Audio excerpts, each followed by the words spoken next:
Bienvenue au tout nouvel épisode de Parler sans fin, le podcast de Moisson Montréal. Dans le cadre de notre programme de bourse, on a le privilège de recevoir 4 des 69 organismes sélectionnés qui vont venir nous parler de leur mission et de l'impact qu'aura cette aide financière sur leur projet. On débute ça avec Luc Desjardins, président, directeur général du groupe communautaire L'Itinéraire. Luc, c'est la première fois que vous venez à Moisson Montréal? Non, c'est pas la première fois.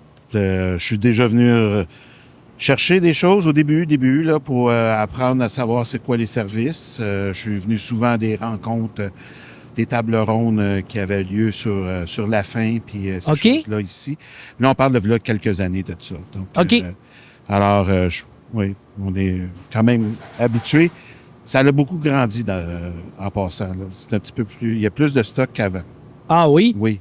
OK. Fait que dans le fond, vous êtes venu ici à partir des débuts? Non, pas des débuts, mais là, à peu près une dizaine d'années. OK. Est-ce que vous pouvez nous parler un peu de l'itinéraire puis de la mission là, qui vous anime au quotidien? Oh mon Dieu. L'itinéraire est un programme, est un projet. C'est le nom du magazine. Alors, c'est la première chose que le groupe communautaire a parti, il y a une trentaine d'années, c'était d'avoir et de donner l'opportunité de donner la voix aux sans-voix. Donc, ça veut dire de donner l'opportunité à des gens de la rue de s'exprimer sur des enjeux sociaux. C'est à peu près ça. Et donc, la mission de l'organisme, c'est d'aider des personnes 18 ans et plus qui sont soit en itinérance, en précarité sociale, en toxicomanie, santé mentale, qui ont des enjeux majeurs. Notre rôle à nous, c'est de leur donner un tremplin, une opportunité de grandir avec ça. Et pour faire différent, on a conçu un journal de 30 ans qui s'appelle L'Itinéraire. Donc oui, le groupe communautaire L'Itinéraire, c'est long à dire, donc on est plus connu sur l'Itinéraire parce que c'est le magazine, parce qu'il y a 150 camelots, 150 personnes qui le vendent, qui sont vues à tous les jours, majoritairement à Montréal, mais on est à Laval également, on est à Longueuil, on est à Brossard, on est à Sherbrooke. Donc, officiellement, on ratisse quand même large, mais le core, le top, c'est pas mal dans Montréal, principalement aux alentours des métros. Les stations de métro sont... c'est à peu près notre ligne. La ligne orange est très bien équipée, ces choses-là. Alors, nous, c'est ça qu'on fait. Mais on fait bien d'autres choses que ça, là, officiellement, l'itinéraire. Mais juste être sûr de bien comprendre, Oui. Dans le fond, vous faites travailler des gens en situation de précarité pour le magazine. C'est ça? Est-ce que c'est ça? Non, pas pour. Les camelots deviennent des travailleurs autonomes. OK. C'est-à-dire qu'ils viennent se procurer le magazine, OK. puis après ça, ils peuvent le vendre. Donc, ils se le procurent. Actuellement, c'est 1,50 $ que le camelot la jette, OK. puis il le vend au public à 3 $. Donc, il fait la différence. Si le public décide de lui donner un don à 5 $ ou quoi que ce soit, c'est bien correct avec ça. OK. Alors, c'est vendu de cette main à main, mais c'est en réalité, derrière tout ça, c'est l'estime de soi qu'on construit. Alors, la personne qui est en précarité, qui est dans la rue, qui va pas bien, tout ça, vient chez nous, vient manger, vient se nourrir, vient avoir des soins médicaux, sociaux, de l'entraide psychosociale. Puis après ça, s'il décide de grandir, de vouloir s'en sortir, il embarque dans le programme de l'itinéraire. Et avec ce programme-là, ça lui donne l'accès d'écrire. Il peut écrire, il peut partager, il peut interviewer des gens comme toi, mettons. Il fait la même chose que l'on fait actuellement, mais avec des ministres, avec des personnalités publiques, des chanteurs, tout ça. Et au bout de la ligne, nous, on les accompagne pour le logement, l'aide alimentaire. Et l'aide alimentaire provient... Tous les camelots ont, tous les semaines, un panier qui provient de Moisson. Et tout ce qui est fait au café de M. Paul, qui est le café principal de l'itinéraire, puis qui est le café des camelots, et maintenant, depuis 3 ans, plus des gens de la rue, là, je pourrais y revenir vite tantôt, là, mais c'est sensiblement tout ce qui peut être fait, ça provient de Moisson en question, à l'exception des denrées périssables fraîches, le lait, la viande, qui est frais, mais tout le reste vient de Moisson. Donc, si on n'avait pas Moisson, honnêtement, il y aurait 150 personnes par semaine qui n'auraient pas de panier. Et il y aurait possiblement, à peu près, grosso modo, 300 personnes de la rue, parce que en plus des 150, 300 personnes de la rue, ça veut dire l'itinérance réellement, là, qu'on voit en dessous du pont Jacques-Cartier, qu'on voit dans Ville-Marie, qu'on voit un peu partout à Montréal. Ces gens-là ne seraient pas nourris, parce qu'on les nourrit. On les nourrit soit chez nous ou directement dans la rue. C'est ça qu'on fait. Vous avez reçu une bourse de 40 000 de Oui. Moisson de Montréal Oui. pour un projet de rénovation de cuisine en lien avec un dégât d'eau que vous avez eu dernièrement. Pouvez-vous nous parler un petit peu là, de cet incident-là? Oui, effectivement, à la mi-août dernier, il y a eu le Grand Gisère de Montréal. Là. Tout le monde était bien fier d'avoir une grosse fontaine dans le centre-ville, mais cette fontaine-là a amené beaucoup d'eau. Et ironiquement, ça a inondé notre sol au complet. Et cette inondation-là a fait en sorte que ça a inondé tout le service alimentaire, le service de préparation alimentaire au complet. Alors, tout a dû être jeté, détruit, démoli. Donc, tout ça, ça a été fait assez rapidement. Je tiens à préciser une chose. Dans ce moment-là, bien précis de crise inattendue, là, parce qu'on ne s'attendait pas à ça, là, il y a un téléphone qui a sonné très rapidement, parce que je sais que j'ai fait les médias pour annoncer qu'on était les deux pieds dans l'eau. Puis il y a un téléphone, un organisme qui nous a appelé très rapidement, c'est vous autres. C'est Moisson Montréal qui a appelé tout de suite. Puis ça, honnêtement, là, ça m'a réellement jeté à terre parce que ça a été « Avez-vous besoin d'aide ou quoi que ce soit? » Puis nous, en dedans de 24 heures, on a dû s'improviser une nouvelle cuisine extérieure dans l'espace, là, puis essayer de trouver une solution de continuer à nourrir. Et il y a une denrée qui est quand même disponible, mais des fois très rare, c'est le pain. Hein? Le pain, c'est quelque chose que tous les organismes veulent avoir, quoi que ce soit.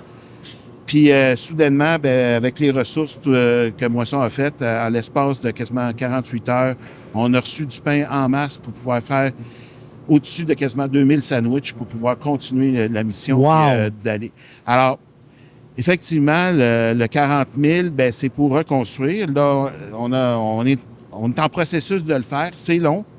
Il y a des enjeux avec la ville, avec les architectes, avec ci, avec ça. Bon, plein de choses, mais effectivement, on va tout reconstruire. Puis, cet apport-là, cette entraide-là, moi, personnellement, elle est venue... tu sais, je veux dire, il y a des fois, il y a des émotions dans la vie qu'il faut les prendre, là. Mais le téléphone, en dans 24 heures, d'un organisme qui vient te dire « Hey, as-tu besoin d'aide? » Puis c'est Moisson, puis l'aide, elle est là. Elle n'est pas je vais te rappeler dans 3 mois. C'est le lendemain, le surlendemain, on avait des caisses de pain là, chez nous. Puis après ça, là, le 40 000 qui nous est arrivé, nous autres, on ne s'attendait pas à ça. Là. On est très honorés, puis c'est super cool, ça. Puis là, la cuisine que vous avez présentement à l'extérieur, elle était encore à l'extérieur? Non, là, avec le temps, on a ramené un petit peu la cuisine. Mais là, la cuisine est rendue quasiment dans un garde-robe, elle est au premier. OK. On a coupé le restaurant en deux, je veux dire l'espace vital en deux. Mais là, on joue avec l'extérieur, l'intérieur. Là, vu que l'été est arrivé, on est un peu à l'extérieur. On a un container au métro Papineau avec le SPVM. Donc, on donne l'aide alimentaire là. Donc, officiellement, ça... Mais on a hâte de revenir plus à l'intérieur, là, puis de pouvoir... je dis, j'ai quand même des employés qui sont créatifs au niveau culinaire. Mm-hmm. Donc, c'est bien beau faire du couscous, là, mais à un moment donné, ils veulent faire d'autres choses. Puis là, ça prend plus de fourneaux, c'est ça. Donc là, on est comme limité. On répond à la demande. Les usagers, mettons, les participants, les usagers sont d'une patience en or. Mais là, il faut qu'on continue à grandir. Donc, on a besoin de l'espace pour la préparation. Puis là, lorsque cette cuisine-là va être prête, c'est quoi l'augmentation que on va pratiquement doubler, même peut-être tripler. On parle de combien de personnes environ? C'est clair qu'on va atteindre le 1000 par semaine très facilement. Là. Très, très, très facilement. Pourquoi je dis ça? Parce que avec le peu d'espace qu'on a actuellement, on préfère l'impossible, puis on est réellement dans le top. Moi, je suis impressionné là, de voir un petit comptoir à rien, puis sortir 200-300 sandwichs par dîner, sortir des dîners. On nourrit actuellement 50 personnes à des dîners chauds. Là, je me dis, on va doubler, on va revenir comme c'était. Ça veut dire doubler l'espace. On a amélioré nos méthodes de travail. Là, on va quasiment tripler l'espace physique de construire nos sandwichs. Je veux dire, sky the limit. Là, je veux dire, là, on part en business pas mal plus gros. Là. Donc, ça nous a permis, ça, de créer une nouvelle méthode de travail et d'être plus performant dans plus petit. Donc, si on grandit, on maintient la même structure administrative de gestion, c'est clair. Puis, l'itinérance roule plus vite que les organismes sont capables de faire. Et quand je dis 1000, j'invente rien, là. Présentement, juste en dessous du pont Jacques-Cartier, on frôle les 100 personnes faciles. OK? Puis ça, là, 3-4 ans, il y en avait 3-4. On est rendu à 100, 120. Alors, ça, je veux dire, c'est exponentiel. Là, j'ai la chienne là, avec le 1er janvier qui s'en vient, parce que ça va mettre encore plus d'autres mondes dans la rue, parce que là, il y a une clientèle qui grandit. Donc, on va être là pour répondre à la demande, puis ça va être ça. Luc, merci beaucoup d'avoir été avec nous. C'est très, très apprécié. En terminant, si vous aviez un message à lancer à ceux qui soutiennent Moisson Montréal, qu'est-ce que vous leur diriez? Bon, je leur dirais 2 choses. La première, continuez de le faire, ou si vous n'avez pas eu le temps de le faire, faites-le. Et si vous n'êtes pas sûr de où va la nourriture et votre argent ou quoi que ce soit, vos denrées, allez visiter les organismes qui sont bénéficiaires. Gênez-vous pas. Moi, anytime, si quelqu'un me dit je veux vraiment voir officiellement si ma ballonnée puis mes affaires, mes bâtons de IGA que j'ai acheté ou que je finance s'en vont réellement à quelque part, viens le voir. Tu vas les voir, tu vas voir le camion arriver le mardi, puis tu vas voir le mercredi les sacs qui partent, puis que le jeudi, on est livré dans la rue. Tu vas le voir, t'es là, t'es live. Donc, oui. Puis ça, c'est à toutes les semaines. Et ça, on en a besoin. Honnêtement, on en a besoin. Merci beaucoup. Merci beaucoup à vous. Ça a été un plaisir. Donc, on poursuit ça avec Adrienne Richard, gérante de la ferme du Centropole Roulant. Allô. Adrienne, merci beaucoup de vous être déplacée aujourd'hui à Moisson-Montréal. Donc, le Centropole Roulant, c'est un centre alimentaire, une communauté intergénérationnelle. Vous faites pousser de la nourriture, vous la préparez, vous la livrez aux gens. Quelle place occupe l'agriculture urbaine là, dans votre mission d'inclusion sociale? Ouais, en fait, à la base, Centropole Roulant, c'est une popote roulante. OK. Donc, la mission initiale, c'est de cuisiner et livrer la nourriture chez des gens en situation d'isolement et de perte d'autonomie. Puis, à travers les années, on a réalisé qu'on pouvait... Ça a vraiment commencé petit, mais faire pousser des aliments pour la cuisine. Donc, au début, c'était un jardin de fines herbes. Ensuite, on a eu un jardin sur nos toits et devant notre bâtiment qu'on a déménagé il y a plus que 10 ans. Et en 2012, on a aussi commencé à faire de l'agriculture périurbaine, donc à Senneville, à la ferme où moi je travaille, dans l'ouest de l'île.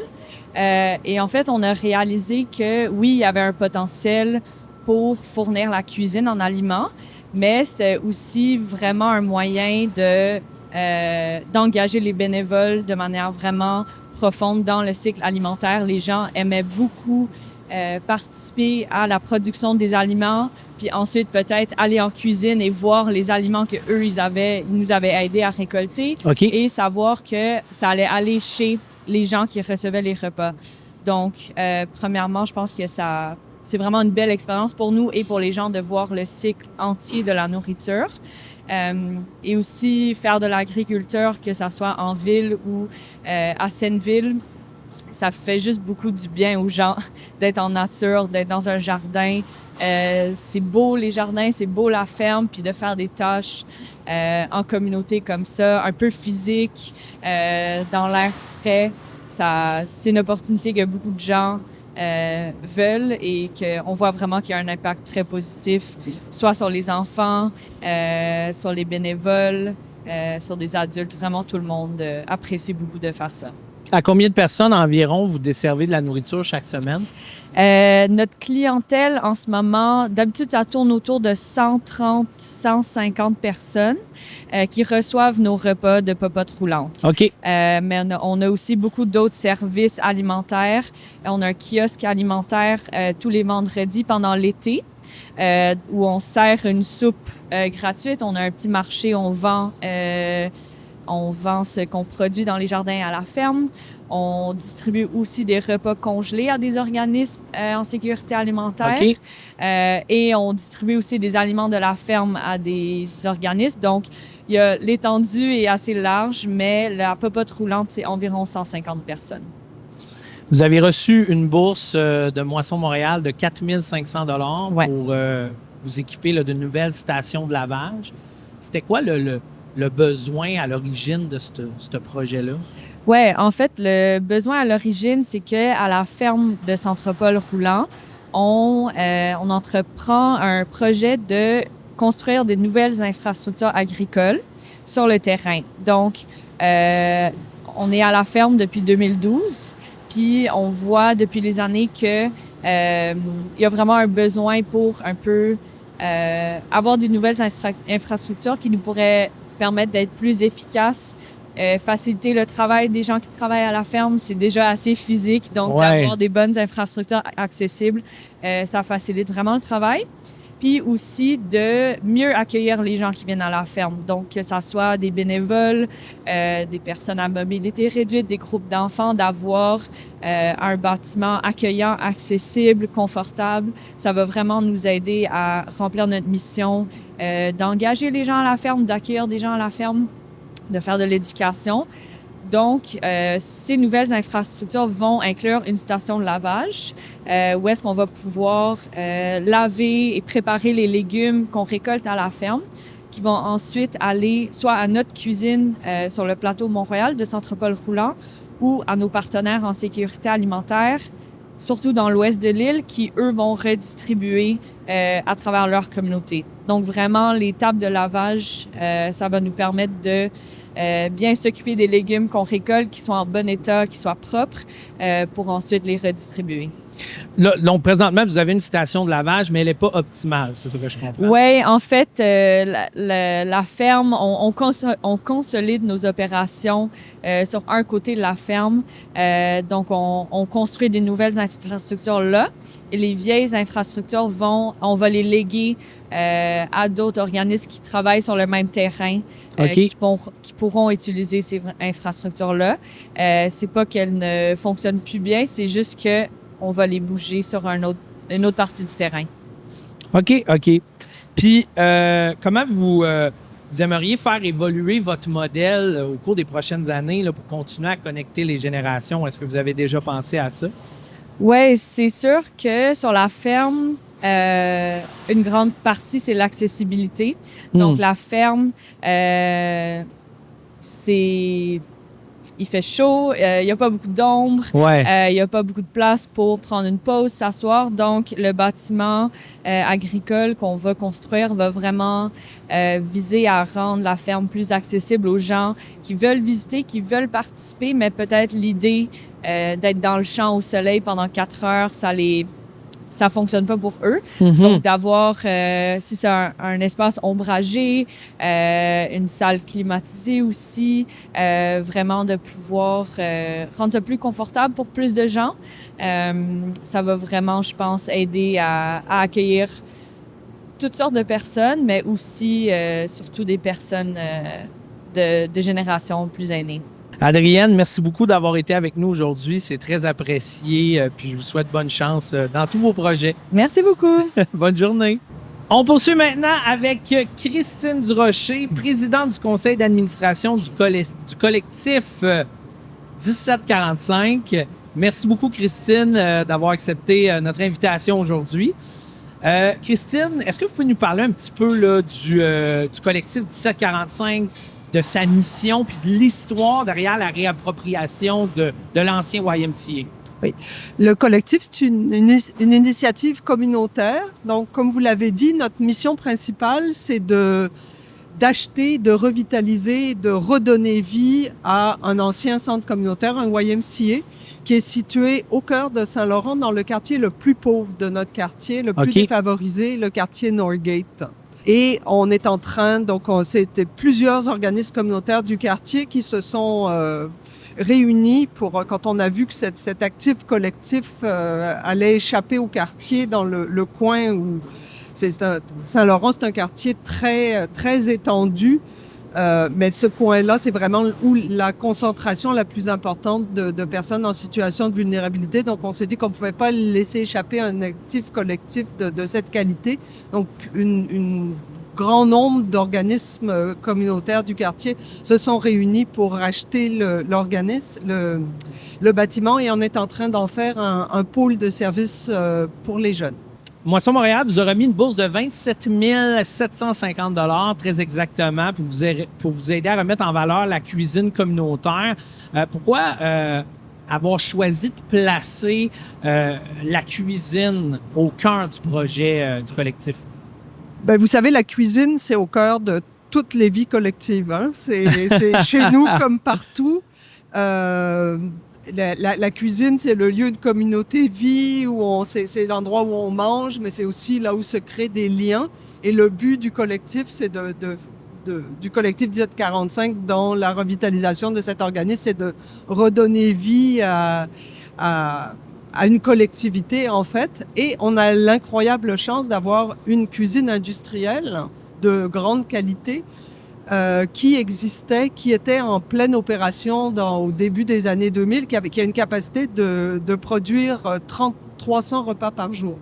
Donc, avec l'investissement de Moisson Montréal, on est capable de remettre à neuf, réparer, reconditionner les équipements industriels qui sont présents sur les lieux. Donc, c'est un investissement qui est faible par rapport à l'impact, parce que la base de la structure de cette incroyable cuisine industrielle est déjà là. Puis est-ce que 100% du montant qui va vous aider à rénover votre cuisine, en fait, est de Moisson Montréal, ou vous avez... Oui. Vous êtes allé chercher des fonds ailleurs? Pour la rénovation physique elle-même, on est également allé chercher du financement pour engager un animateur qui va nous permettre, parce que, évidemment, cette cuisine-là, faut la remettre en état, faut la mettre aux normes du NAPAC, il y a la chambre froide à remettre à neuf. Mais une fois qu'elle est là, il faut la faire vivre, n'est-ce pas? On n'est pas là pour regarder briller l'inox. Donc, on est allé également chercher du financement pour nous permettre de la faire vivre. Donc, on a déjà plusieurs organismes qui veulent utiliser la cuisine. Donc, on a, par exemple, Versité, qui est un organisme en environnement dans notre quartier, qui veut y faire de la récupération de fruits et de légumes mal aimés.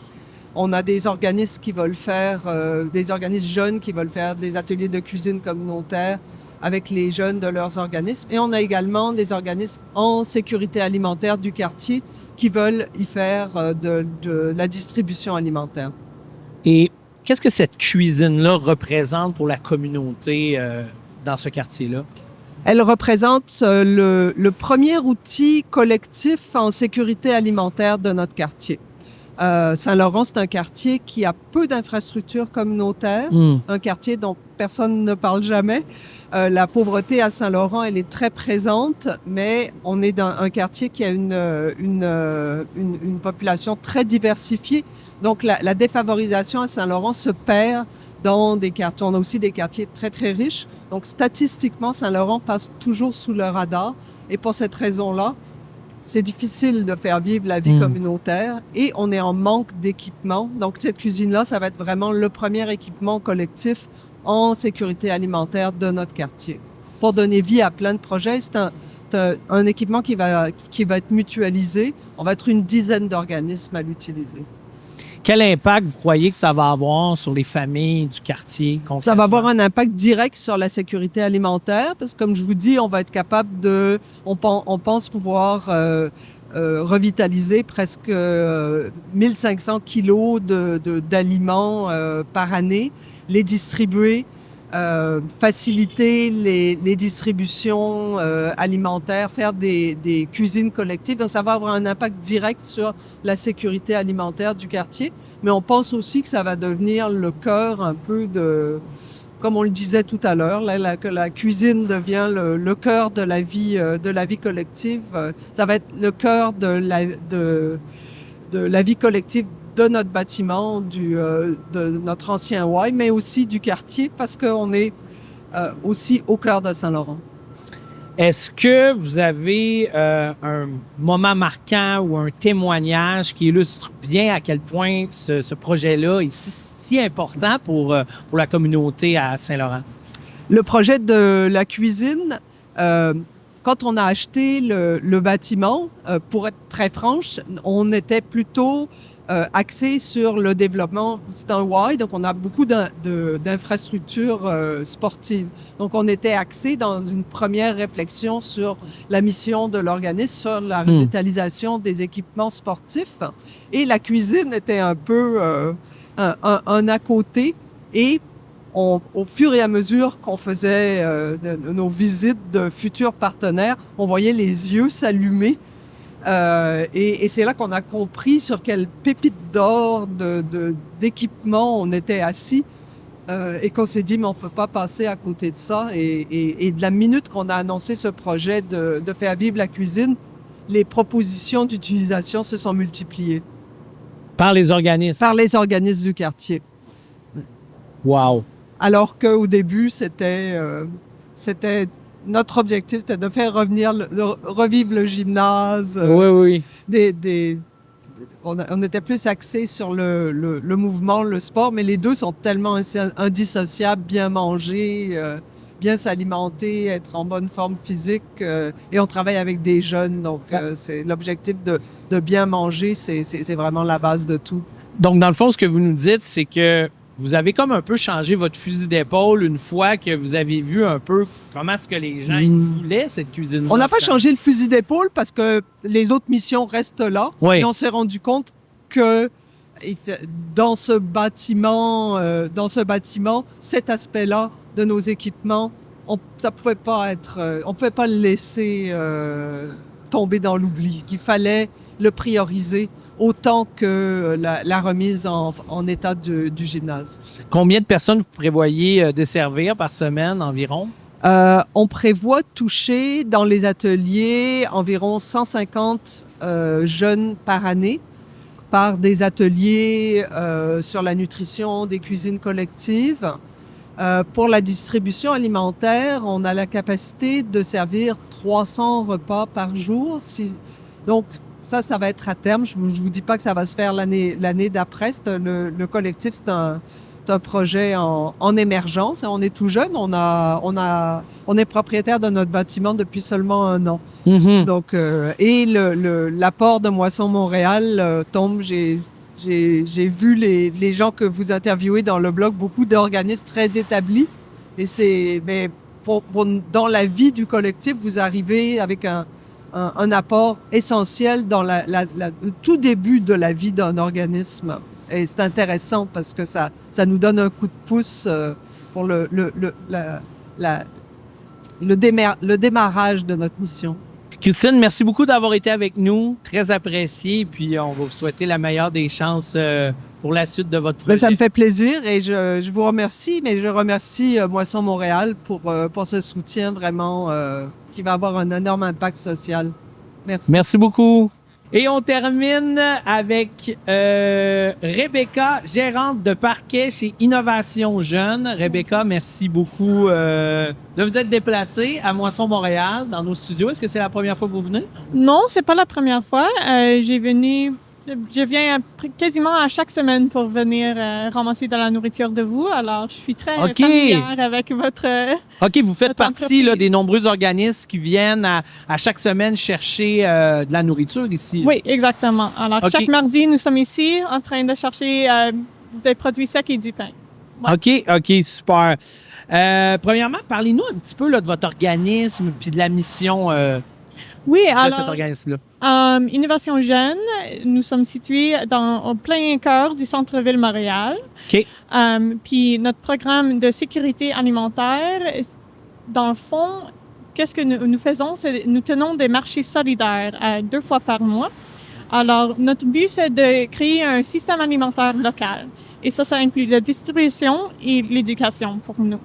Alors, la distribution, c'est nos marchés solidaires. Alors, nous donnons des produits frais et abordables aux gens de la communauté à chaque 2 semaines. Et nous utilisons un système de prix de tarification sociale. Alors, qu'est-ce que ça veut dire? Ça, c'est que nous avons notre prix de membre. Ça, c'est pour les gens dans notre communauté, dans notre quartier, qui sont en besoin. Alors, qui s'identifient comme être en situation d'insécurité alimentaire.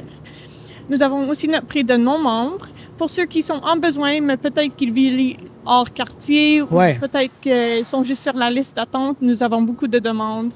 Alors, pour eux, c'est un peu relatif au supermarché. C'est moins cher.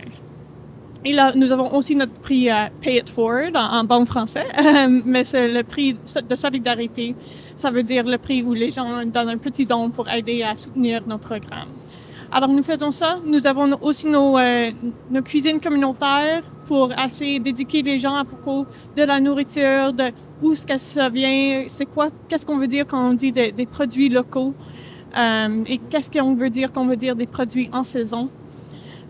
Et nous avons aussi nos marchés aînés pour ceux qui sont... Alors, nous allons à des OHM, des maisons sociales pour les aînés, pour ceux qui ont mobilité réduite, pour apporter la nourriture à eux. Donc, vous faites beaucoup de choses. Oui, nous faisons beaucoup de choses. C'est très chargé. Désolée, c'était très détaillé. Moisson Montréal vous a remis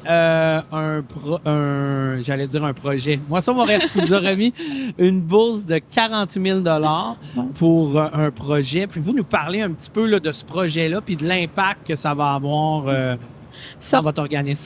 Certainement. Nous sommes très hâte à propos de ça. Alors, la bourse de Moisson Montréal va servir à rendre possible un projet de camion mutualisé.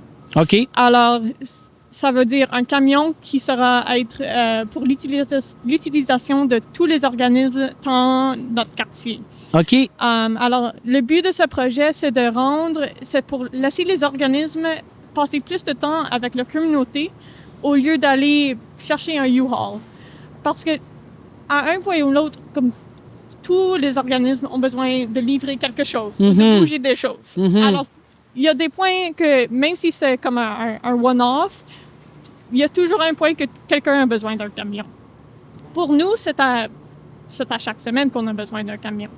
Mais alors, de cette façon, le camion mutualisé, ça veut dire que tout le monde aura accès à ces ressources parce que si chaque organisme individuel essayait d'acheter un camion, il n'y aurait pas assez de fonds, c'est certain. Oui. Et de cette façon, il n'y a pas de gaspillage. Le camion n'est pas juste... Il reste pas stationné. Il est toujours en train de faire sa job et d'aider la communauté. Donc, avec ça, finalement, vous facilitez là, la vie de tous les organismes. Là. Exactement. Alors, notre job à Innovation et Jeunes, ça serait de gérer le camion, mais il serait vraiment à la disponibilité de tout le monde qui aurait besoin dans la communauté. Combien de personnes vous croyez desservir par semaine ou combien de personnes de plus grâce à ce camion-là? À le moment, nous avons une 12aine d'organismes qui sont intéressés. OK. Et j'imagine que chaque organisme a environ entre une centaine de clients qui peuvent être aidés à chaque semaine. Alors, c'est vraiment beaucoup de gens qui peuvent être aidés maintenant que nous allons avoir un camion. Comment que vous espérez que ce camion-là transforme les relations que vous avez entre les organismes dans le quartier? Oui, alors, une partie du but, c'est que on veut pas que ça va se rejoindre à ce sens de solidarité. Ouais. Alors, un de nos buts avec les marchés solidaires, c'est que nous sommes toutes une communauté, nous sommes toutes ensemble dans cette mission contre la pauvreté, contre la lutte contre l'insécurité alimentaire. Puis, une partie de le camion va aider à renforcer ça et notre mission de vraiment venir ensemble en tant que communauté. En terminant, si ce camion pouvait parler, qu'est-ce qu'il dirait en parcourant les rues? Ah, boy. Il y a trop de trous, il y a trop de potholes. Ouais, je pense qu'il dirait ça. C'est bon, ça. Je trouve que c'est intéressant. Puis c'est une belle métaphore aussi avec les obstacles que peuvent vivre les organismes et tout ça. Mais on continue. ouais, bonne métaphore. Merci beaucoup, Rebecca, d'avoir été avec nous aujourd'hui. C'est vraiment très apprécié. Puis on va vous souhaiter un bon retour. Merci de m'avoir. Ça fait plaisir. Plaisir. Merci. Bonne journée. Et voilà, c'est tout pour Parler sans fin. Merci beaucoup d'avoir été avec nous et on se revoit pour un prochain épisode.